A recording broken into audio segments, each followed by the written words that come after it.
ધરતીએ સરદાર વલ્લભભાઈ પટેલ જેવા રાષ્ટ્ર રત્નને જન્મ આપ્યો છે. આજે કાશ્મીરથી કન્યાકુમારી સુધીનો નકશો અગર કોઈ ભારતીય દોરી શકે છે તો એના મૂળમાં કોઈ એક વ્યક્તિ હોય તો એ કરમસદનો અસરદાર સરદાર વલ્લભભાઈ પટેલને એકવાર જોરદાર તાલીઓના ગડગડાટથી વધાવીએ.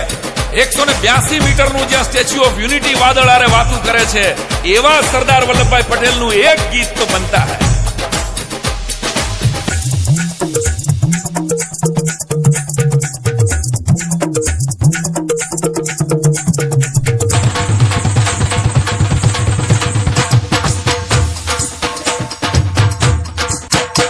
हे करमसद निशान आयो